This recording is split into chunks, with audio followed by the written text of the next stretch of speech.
Hello everyone. तो आज हम कर रहे हैं प्रीपोजिशन। आगे जो रहती थी कल हमने किया था टाइम के और प्लेस के रेफरेंस में किया था एट, इन और ऑन। आज हम कर रहे हैं बाकी के प्रीपोजिशंस। शुरू करते हैं इन से। इन किस लिए यूज़ होता है? प्रपोजिशन हमें पता है जो नाउन के आगे लगते हैं और उसका दूसरे कंपोनेंट्स जो होते हैं सेंटेंस के उनके साथ रिलेशन बताते हैं। ठीक है, रिलेशन बताते हैं, रिलेशन एस्टेब्लिश करते हैं, कुछ भी हम कह सकते हैं। हमारी प्रपोजिशन है next preposition in. Name of countries ये कब यूज़ होती है? नेम ऑफ कंट्रीज़, कंट्रीज़ का नेम हो, लार्ज सिटीज़ होते हैं। और place in which one is at the time of speaking, यानी कि उस प्लेस पे हैं जहाँ पे वो बात करते टाइम है। जैसे I will say now I am in Abohar, I am in Sirsa, I am in Ludhiana, I am in Patiala. ठीक है, जिस टाइम हम बात कर रहे हैं, अगर किसी को बता रहे हैं तो उस टाइम हम किसका यूज़ करते हैं? इन का यूज़ करते हैं। ठीक है, ऐसे ही एट का यूज़ कब करते हैं? स्मॉल एक्सटेंट ऑफ स्पेस, मतलब छोटा एक्सटेंस क्या होती है? सीमा होती है वैसे कि थोड़े स्पेस के लिए, छोटे स्पेस के लिए, टाउन और विलेज के लिए। At means inside, at means होता है कि, और क्या, इनसाइड किसी चीज़ में, जस्ट आउटसाइड या जस्ट उसके बाहर या बिसाइड द बिल्डिंग या किसी बिल्डिंग के पास। जैसे हम बताते हैं किसी को कि मैं उस बिल्डिंग के जस्ट पास हूँ, वहाँ पे इस बिल्डिंग के इस जगह पे हूँ। तो जब हम जस्ट कोई कुछ बताते हैं तो, और स्पेस क्या होता है? स्मॉल एक्सटेंस ऑफ स्पेस, मतलब छोटा स्पेस के लिए जब हम बताते हैं। ठीक है, नेक्स्ट इज इन, इनटू। इन और इनटू में क्या डिफरेंस है? कई बार इनका जब यूज़ करते हैं तब हम थोड़ा कंफ्यूज होते हैं। तो इन डिनोट्स रेस्ट, जब भी कोई चीज़ रेस्ट में है उसके लिए हम क्या यूज़ करते हैं? इन यूज़ करते हैं। अगर कोई चीज़ मोशन में है, मोशन या उसकी कोई डायरेक्शन दी होती है, जैसे वह घर की तरफ वह रूम की तरफ भागा। ठीक है, और या फिर जैसे किसी रेस्ट पोजीशन में हो, she is in her room, तो इन हर रूम वो मोशन में नहीं है, वो रेस्ट मोड में है, तब हम इन का यूज़ करेंगे। She went in to room, जैसे ये फॉर एग्जांपल यहाँ पे दिया हुआ है, Ram went in to room, वो रूम के अंदर चला गया। रूम उसकी डायरेक्शन थी, उसके अंदर चला गया। Water in the well is dirty, जो कुएं में जो पानी है वो डर्टी है, गंदा है। ठीक है, वाटर क्या है? रेस्ट मोड में है, तो यहाँ पे इन यूज़ हुआ। और क्योंकि वो रूम के अंदर चला गया, मोशन थी वहाँ पे, तो इनटू यूज़ हुआ। Next is to and till. हाँ जी, जब टाइम हो। टू इंटरवल, टू इंटरवल के लिए यूज़ करते हैं। जैसे she is working 5 to 8, he works 5 to 8। ठीक है, कि इंटरवल दे दिए इतने टाइम से इतने टाइम। टिल, ये टिल का यूज़ करते हैं कब? जब एंड पॉइंट बताते हैं हम। ठीक है, शी वर्कड टिल 8, वह 8 बजे तक काम करती है। ठीक है, आगे है टू एंड एट। टू है मोमेंट के लिए, वन प्लेस टू अदर। ठीक है, और एट हो गया फिक्स्ड पॉइंट। एट हमने फिक्स्ड पॉइंट जब हमने कल किया था प्लेस के रेफरेंस में, एट और ऑन और इन का यूज़ किया था, तब हमने बताया था एट क्या है? कोई एट सम पॉइंट। ठीक है, तो टू किसके लिए? Moment from one place to another, दूसरे वन प्लेस से अदर प्लेस के लिए, मोमेंट के लिए हम टू का यूज़ करते हैं। जैसे we go to office daily. ठीक है, जैसे हम डेली घर से डेली जाते हैं ऑफिस, तो एक जगह से दूसरी जगह मोमेंट हो गई। Ritu is standing at the door, वो डोर पे खड़ी है। तब कल भी जैसे हमने कुछ जो कुछ सेंटेंसेस किए थे हम, जब हम एट का यूज़ देख रहे थे, स्पेस के रेफरेंस में देख रहे थे, उस टाइम हमने किया था कि जब एट द डोर, अगर कोई सरफेस पे है तो ऑन द डोर, अगर किसी पॉइंट पे है, कोई फिक्स पॉइंट हमें बताया है, तब हम एट का यूज़ करेंगे। ठीक है, ओके। नाउ नेक्स्ट इज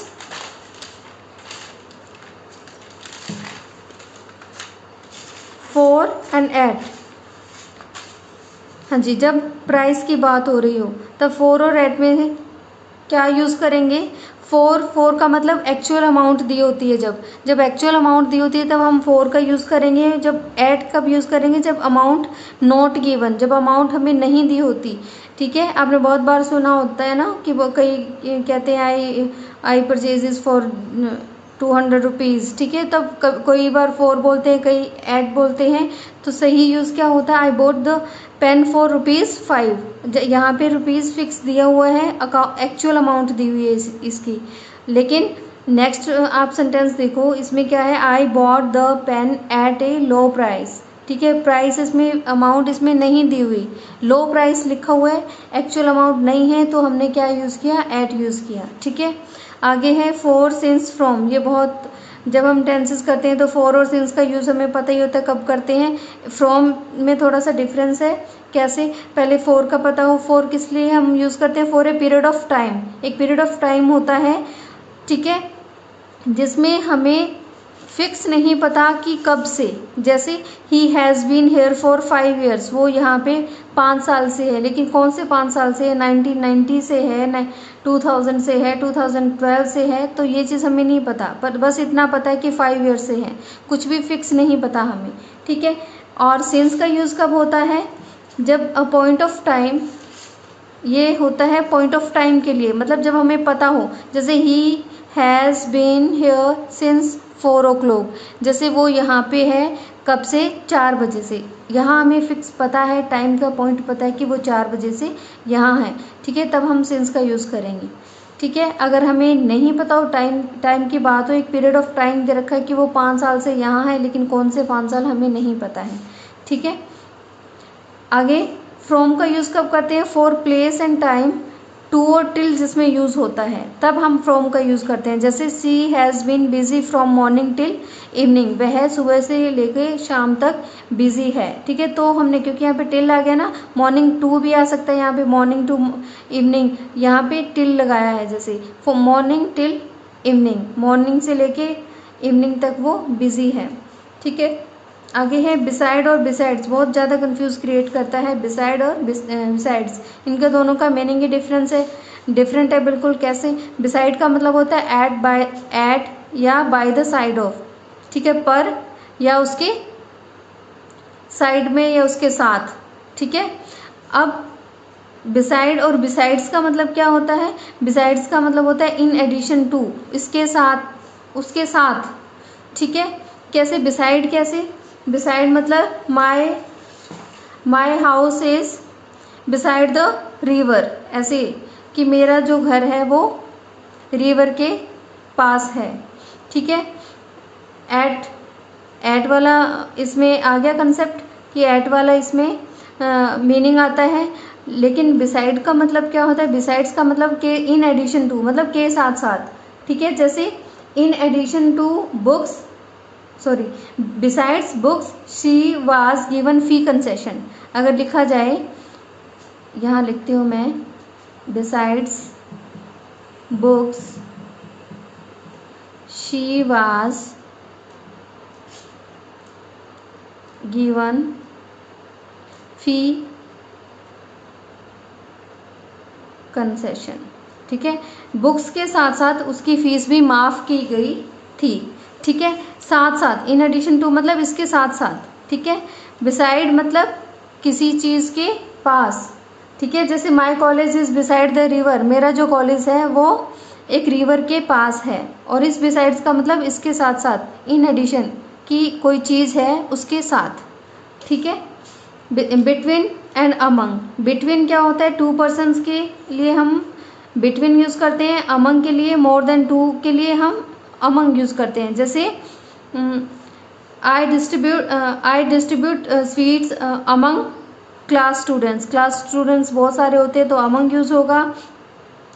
तो there was quarrel between 2 persons, ठीक है, दो लोगों के बीच एक झगड़ा था।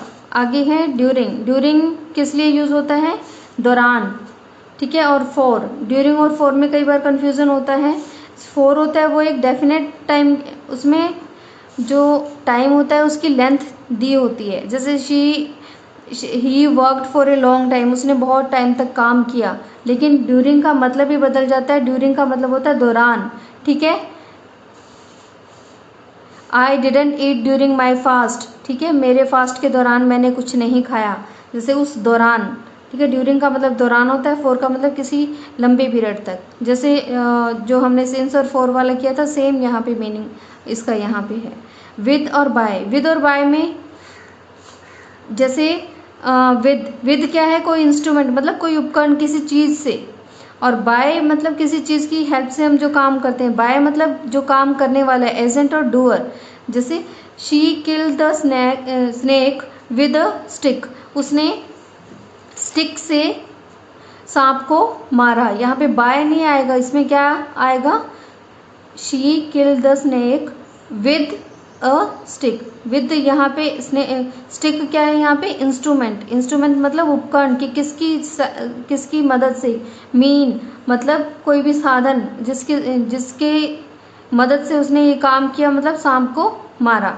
इट इज़ रिटन बाय मी, और बाय क्या होता है, डूअर, पता ही है। तो ये मेरे द्वारा लिखा गया है, तो यहाँ पे बाय मतलब डूअर, किसी काम को करने वाला। एजेंट, एजेंट भी वही होता है, काम को करने वाला। ऑन और अपॉन, ऑन और अपॉन का सेम मीनिंग होता है जो आपका इन और इनटू वाला मीनिंग होता है, ठीक है। ऑन थिंग्स एट रेस्ट और अपॉन इज ऑन मोशन और एक्शन, ठीक है। For example the pen is on table, pen है वो किस पे है, टेबल पे है, मतलब पड़ा है, रेस्ट मोशन में है, रेस्ट पोजीशन में है। The cat jumped upon the wall, वो दीवार पर कूद गई। तो ठीक है, यहाँ पे क्योंकि मोशन थी तो अपॉन यूज हुआ। आगे है आफ्टर एंड आफ्टरवर्ड्स। आफ्टर और आफ्टरवर्ड्स में भी बहुत डिफरेंस है। जैसे बिसाइड और बिसाइड्स में डिफरेंस है, वैसे ही आफ्टर और आफ्टरवर्ड्स में डिफरेंस है। कैसे, आफ्टर क्या है, एक प्रेपोजिशन है जो नाउन से पहले यूज होती है हमेशा। और आफ्टरवर्ड क्या है, एक एडवर्ब है जिसमें नाउन नहीं, जिसके पीछे नाउन नहीं होती। एडवर्ब क्या होती है, जो वर्ब की विशेषता बताता है। जो आपने क्रिया विशेषण सुना होगा ना हिंदी में, वही होता है एडवर्ब। और ये आफ्टर किस लिए होता है, एक प्रेपोजिशन की तरह यूज होता है, नाउन से पहले यूज होता है, ठीक है। For example I left after saying goodbye, मैं वहाँ से आ गया जब गुड बाय कह के मैं वहाँ से चल दिया, ठीक है। आफ्टर यहाँ पे क्या है, प्रेपोजिशन है, ठीक है। I went to college and afterwards had lunch at home. I went to college, मैं कॉलेज गया, एंड आफ्टरवर्ड्स और उसके बाद मैंने लंच किया, मतलब लंच करने की लंच वाली क्रिया थी और उसकी विशेषता क्या थी, आफ्टर, उसके बाद। एडवर्ब ऑफ मैनर है, सॉरी एडवर्ब ऑफ टाइम है यहाँ पे, एट होम, ठीक है। आफ्टरवर्ड में क्या है, एडवर्ब है, और आफ्टर क्या है, एक प्रपोजिशन है, ठीक है। कल हम करेंगे इसके एमसीक्यूज। Good luck.